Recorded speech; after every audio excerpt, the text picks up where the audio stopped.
July 6th, 2016, and this is KBIA's Views of the News. Our weekly roundtable on media behaviors comes to you from the Futures Lab studio at the Reynolds Journalism Institute. I'm Amy Simons, and here with me are my colleagues Brett Johnson and Ernest Perry. Garrison Keillor signs off from a Prairie Home companion after 42 years.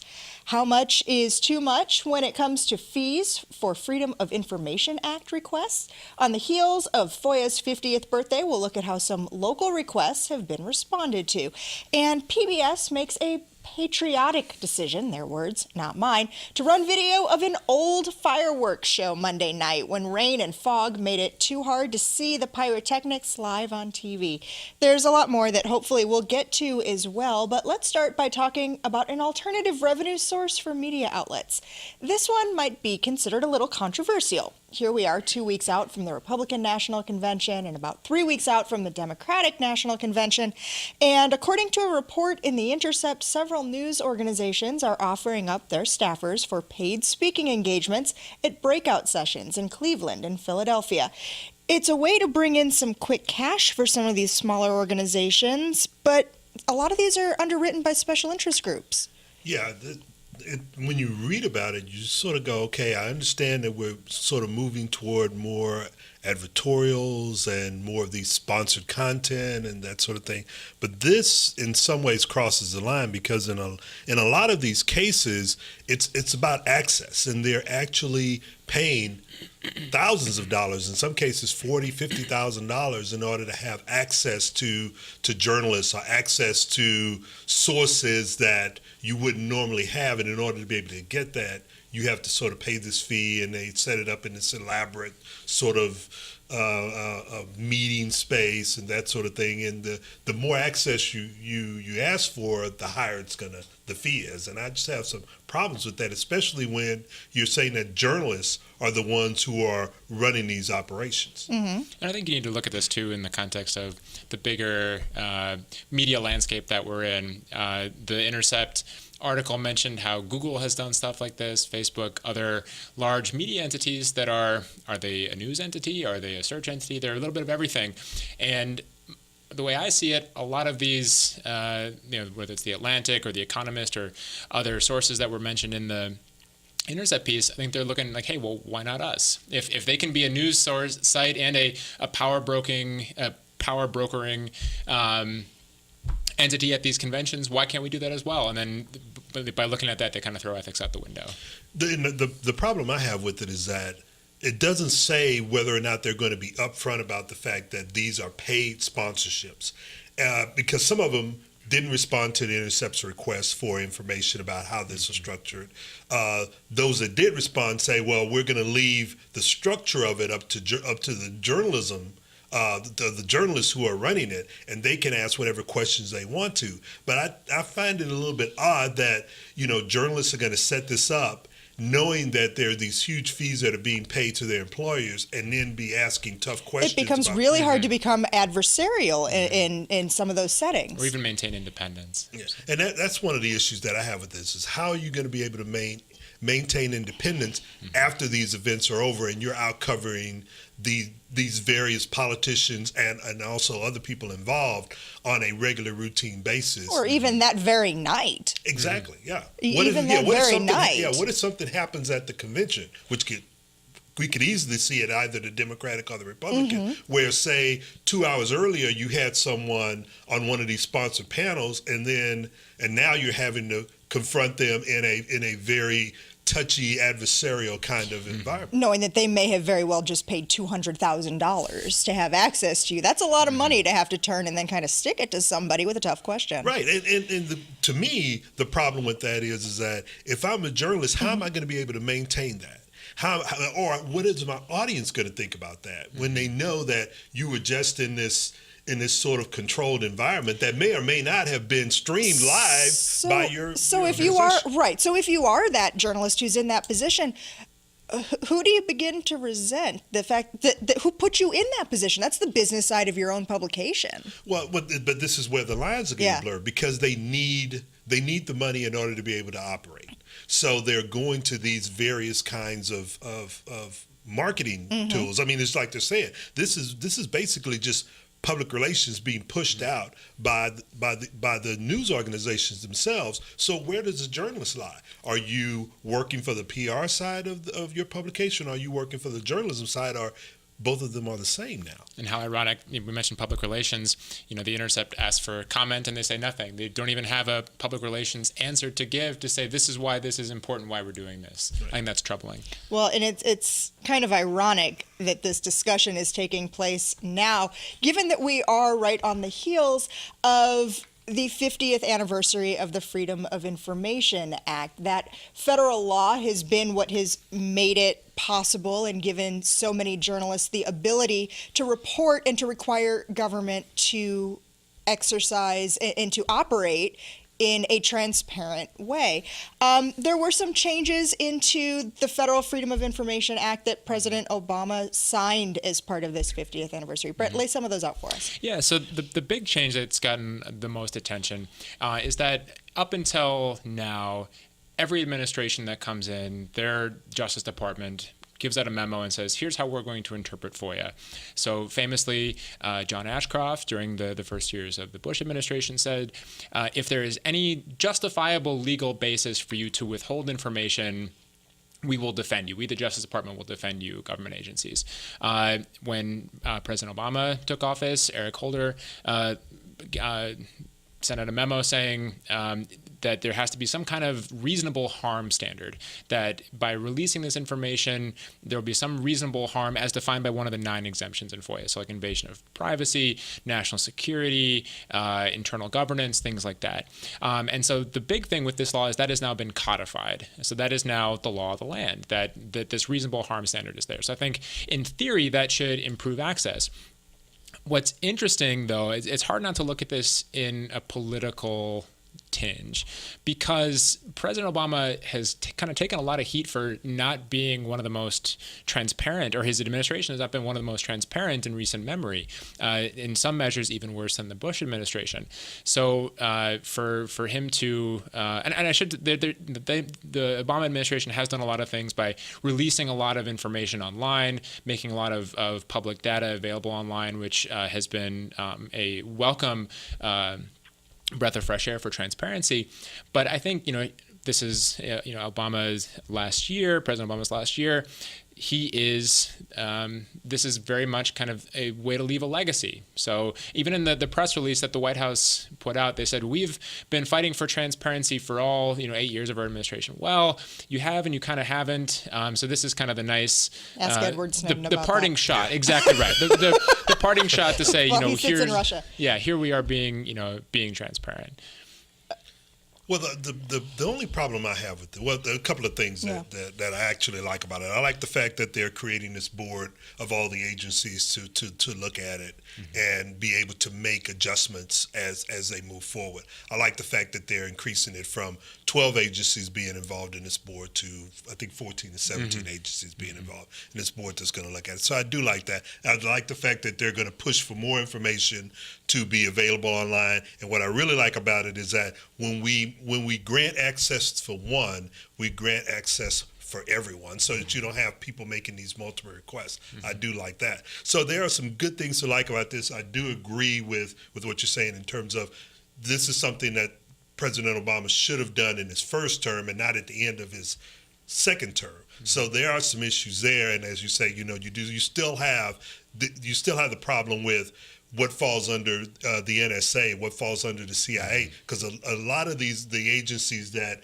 the journalists really want to get information from are still off limits under this FOIA. So we've been talking a lot about the Federal Freedom of Information Act.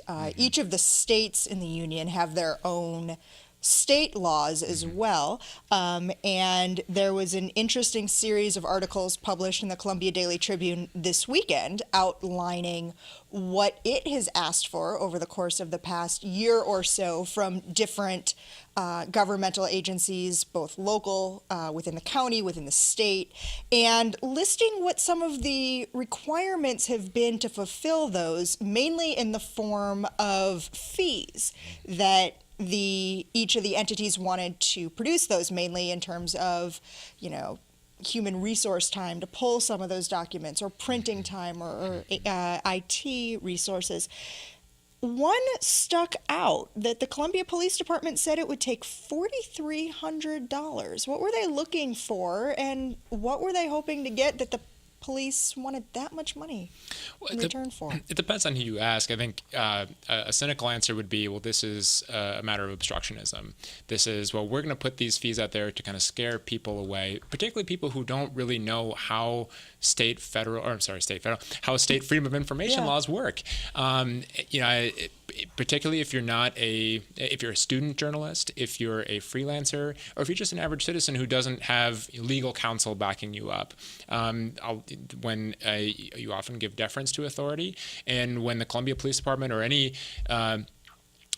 agency says, hey, it's going to cost this much, you probably have a tendency to believe them, unless you're kind of an old dog who kind of knows all the tricks and has seen this before. But when it comes to you mentioned the different state freedom of information laws.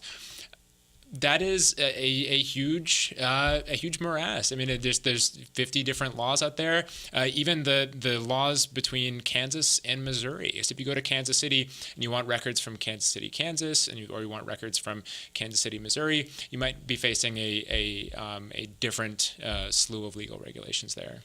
Well, to me, part of the problem is, and this is where I'm hoping that the federal law, because usually what happens is where the federal law stands, it sort of goes down and it bleeds into trickle-down effect into the state laws. I'm hoping that this happens. But part of the access part that I think we tend to have a problem with. Most of the freedom of information laws from state to state are pretty good. It's how do you get that access? And it also comes into, well, the fees that they're going to require, because no state has actually, very few of the states have set a fee. You can only charge this. And so they leave it to whatever the entity says, like if it goes down to the county or the city. And in this case, where we're talking about the Columbia Police Department, they are notorious, one of the notorious agencies of setting these sort of high fees for information and then turning around and saying, well, it's a human resource issue. We have to have man hours to do this. And you go like, well, wait a minute. If I'm asking for a piece of information from you, but then I go to another city agency, same city, and I get that information at a lower cost and in a quicker time. In the building next door. In the building right next door. How does that happen? So I think that this is something that the city council is going to take a look at. Well, according to the Columbia Tribune article, the city council is going to take a look at why are these fees different from one agency to the next within the city. Something to watch then, is we're also under the administration of a new mayor, and to see what happens in the coming year. Well, it happened, and maybe you heard it right here late Saturday afternoon on KBIA or during the repeat on Sunday. Garrison Keillor signed off from A Prairie Home Companion, the show he created 42 years ago. Last show. Yeah. So how does it feel? Well, it's the first last show I've ever done, so I don't know, how is it supposed to feel? Huh? Yeah, but how does it feel right now? You're asking me how it feels? Come on, I'm from Minnesota, Oh, right. Remember? Yeah. Yeah, you may as well ask, how does Tuesday feel?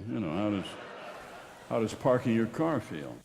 There you have it. Like any good Minnesotan, Garrison Keillor was stoic to the end, telling jokes and stories, having a good time with his cast. President Obama called in and told Keillor listening to him is one of the things that the president misses most about driving. There's no question Keillor is a throwback to a simpler time. The LA Times critic Robert Lloyd called A Prairie Home Companion an arc between the old world and the new, the analog and the digital. So I grew up in Iowa, but my dad is from Minnesota. I got my PhD at the University of Minnesota. I have a very soft spot in my heart for Garrison Keillor. He put Minnesota on the map. We are the frozen forgotten up in Minnesota, but we are the hardy Northerners who can. And I love his descriptions of Minnesota winters because they're very, very accurate and very true.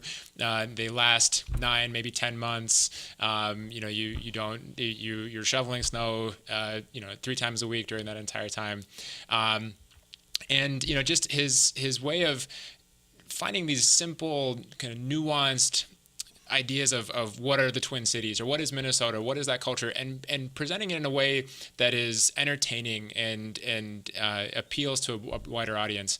He got very big shoes to fill. Well, to me, I think it was one of those shows when you look at what radio has been able to do or how it's been able to last as a medium. Garrison Keillor and what he's done, and what Ira Glass and others of that genre have been able to do in keeping their programs going for that long a period of time and building that audience is a throwback to the past, and I think it helps people to sort of connect with various parts of the country that they wouldn't normally do. And I mean, yeah, he had his naysayers. I mean, there were some that were saying, "Wait a minute, this isn't realistic. It doesn't really show the diversity of the country." But I think in many ways it does talk about a regional area in a way that is authentic to many who live there. So do you think the show keeps the charm without him? I think it's going to be difficult. I mean, it's one of those things where you go back to the fact that he left the show for a while, and then he came back. And when he left, I mean, the audience dropped off. And I think you're going to have this same sort of effect here when he leaves, whether or not it's going to be able to maintain that. I mean, we talked about The Daily Show when Jon Stewart left, and it's having its struggles right now. So, I mean, I think when you have the iconic person who's connected to the show, and that person leaves, it's very difficult for that show to maintain the same kind of quality and the same kind of I guess the connection that it had in the past. Okay, well, in other public media news, Adnan Syed is getting a new trial. Here's his lawyer, C. Justin Brown.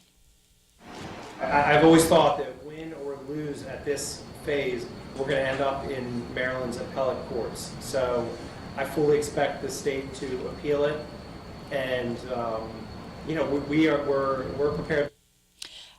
Adnan was the subject of the first season of the wildly popular podcast Serial. The audio documentary turned speculation about whether he got a fair trial into a bit of a national pastime in 2014 with more than 100 million downloads. Do you think that there's any chance that this retrial happens without Serial? Well, I think what Serial has done and what other shows like Making a Murderer have done is they've taken the model established by a lot of journalism schools, law schools, of an innocence project, where they get a tip saying, here's a case that we believe that there's some irregularities here that have been overlooked. Let's in some instances, they drum up support and kind of they build the case, they build the appeal for the accused, for the convicted, or they do what Serial and Making a Murderer have done and just breed this speculation. And I think what's been really interesting about podcasts and shows like Making a Murderer is they establish this brand that creates this viral buzz that leads, that it takes this Innocence Project idea and it explodes. I think one of the things that it also does is that it takes the genre of 2020 and those shows that you see in the 9 p.m. time block on the networks, and it sort of builds it out on a piece that has more to it than just who murdered who. I mean, one of the things about this piece was that it sort of followed the same evidence that was brought up in the trial, both from the prosecution as well as from the defense, and showed that, wait a minute, there's some real issues here involving whether or not the justice system was just toward this particular defendant. And that's an interesting point, because one of the pieces I was reading had a bunch of social media reaction and had tweets from people. And one tweet that stood out to me was somebody who said, he's getting a new trial, hooray, I think he did it, but at least he's going to get a new trial. So that idea of making sure that if there is some room for doubt, that let's make sure the justice system does. Well, I mean, it sort of way. brings back that whole thing about, what is doubt? What is reasonable doubt? I mean, and if there's a piece of information, especially in this case where you had his defense attorney who didn't question one of the key witnesses about a piece of information that was probably the most damning piece of information, the cell phone tower information, the most damning piece, his defense attorney didn't question him. I mean, there have been people who've been sent to death row. I mean, yes, he's serving a life sentence, but there are people who've been sent to death row and had the same thing happen to them because of situations just like this. If anything, hopefully shows like this will give Americans a greater understanding of due process. Okay, well, think for a minute about your own online news consumption habits. How often do you go to your favorite publication's homepage? Maybe once a day, maybe twice? What about some of the others that you visit more casually? Probably far less than that. Chances are when you do visit those sites, those casual sites, it's because you've gotten there through a referral, either from a search engine or a friend's recommendation on social media. For the last few years, publishers have relied on referrals from Facebook for a lot of their web traffic.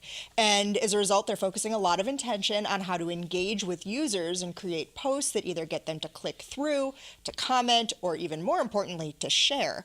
The better we did at that, the more Facebook would reward us and rank our posts higher within its algorithm, in turn making sure that it was put in front of even more users' eyeballs. Well, Facebook says it's not doing that anymore, and it's got a lot of people who are in my position in the area of social media scrambling. The New York Times, among others, have actually created tutorials on how you can change your Facebook settings to ensure that you are still getting posts from them, as opposed to what Facebook says it's switching to: more photos of your friends' babies and pets. Hey, more cat videos. That's what you're going to get. But, I mean, what I was really looking at this is, I'm not You're I'm not on Facebook. I'm not a huge Facebook. There's good reason for that, too. Yeah. But I've been watching what's going on with Facebook and others over the course of the last year, because a lot of this is being driven by revenue. And Facebook is sort of looking at, wait a minute, we want to make sure we maintain our base of people who actually use us, and we don't want to be sort of nickel and dime and have people pulled away because they're getting what they want from someone else. The problem with this for media operations is that they have invested a lot into connecting to Facebook and Facebook users. And now it's going to be interesting to see, are they going to get any return on their investment, especially since Facebook is now changing the algorithms. I mean, it's one of those things where when you hand over the distribution of your content to someone else, you open yourself up to this happening. And it becomes a situation almost like teaching a little kid to swim, where you're the grown-up in the pool with the little kid, and you say, okay, come swim to me, and you keep walking backwards in the pool, and the kid keeps coming towards you. We are that kid as journalists and as publications, trying to continuously chase up to or run up to Facebook to do what they want from us because of how we value that audience. Right. And this whole incident just shows how powerful Facebook is. If we had any doubt before, we know now. What's fascinating too is, 2 or 3 years ago, we were talking about a revenue sharing program where there would be revenue sharing, ad revenue would be shared among among journalism organizations, and Facebook. Now Facebook's done a complete 180, and I bet you wonder how much. From a couple months ago, we were talking about on this show the trending thing on Facebook, where was it skewing too liberal, not bringing enough conservative ideas. You wonder if Facebook is just thinking, hey, this is too much of a trouble for us. We find more value in connecting people rather than connecting businesses with people or news organizations with people. Let's just scrap it. I mean, to me, I find it funny because now we're talking about Facebook. Several years ago, we were talking about Google, and Google was doing pretty much the same thing. It's almost, as you were saying, it's almost like somebody's pulling the rug from under the news organization just when they think that we've got a relationship now. We have an agreement with those who are distributing our content on social media, and then all of a sudden they change. Well, before we go, a national debate over fireworks. It was rainy here all weekend, but it cleared up just in time for fireworks. Not so much in our nation's capital, where patchy fog and rain clouded the skies, making for a not-so-beautiful night. That created a bit of a problem for PBS. How do you televise the National Fireworks Show when you can't exactly see the fireworks? Well, do what PBS did, run a video from a different year, of course. The internet did not like this decision, the idea that PBS wasn't more transparent about some moments previously recorded. Yeah, I was sort of watching when you told me about this, I went back and read the online comments and that sort of thing, and the whole time I'm watching it, I kept going, but if they would have played played it live with the fireworks that you couldn't see because of the fog and the rain, what would the comments have been then? And it's like, you it's almost like you just can't please people sometimes. I just feel bad. It's a head smacking thing. It's PBS. We love PBS. We love our local PBS public radio and public broadcast stations. It had to be a PBS station that did this. Rather than a cable news network or the big media giants that we hate. It's the little guy who pulled the wool over our eyes. At the end of the day, does it really matter? I don't know if it matters. I mean, I'm looking at it this way. You're watching fireworks on television. Don't you think you want to see some good fireworks if you're watching it on television? If you really cared enough, you would have gone outside and watched real fireworks. Exactly. And, you would have saw what you saw if you went outside. But if I'm watching fireworks on television, I want to see them clear. I mean, crystal clear. I want to hear it. I want the entire thing. If I'm not going to get that on television, then show me something else or turn the TV. I don't get it. They call it a patriotic decision. Okay, I have a problem with that. Okay. Why would you say it's a patriotic decision? Just say that it was an editorial decision. It was a decision because we thought it was the right thing to do. It makes for better television. Well, yes. I mean, but why wrap it in the patriotic thing? I mean, because some people would say, well, the patriotic thing to do would have been to tell us the truth. That would have been a problem. Information. Freedom of information. So I just think that people are getting way upset about this. I mean, but then again, it's DC, and everything is a scandal in Washington. Okay. Well, on that note, I'm going to thank you for joining us for this last half hour. We are just about out of time for this week. I'd like to thank you for spending that time with us, though. Want to catch our program again or find it in new ways? We're available online at kbia.org, on YouTube, and everywhere you find your favorite podcasts, including the NPR One app. You can read more about all of the topics that we talked about on today's show. Check out our links blog. It's under the Programs tab at kbia.org. You can also like us on Facebook or follow us on Twitter. Our handle is @ViewsOnKBIA. These are all great ways to watch and listen to our program again. You can leave us comments or questions, see previews of what we'll be talking about next week, and more. I'd like to thank RJI's Travis McMillan for directing today's show, and to KBI's Kyle Felling, who is here with us today handling our audio. I'm Amy Simons. I'd like to ask you to be sure to join us again next week when Ernest and Brett and I are back with you for another edition of Views of the News.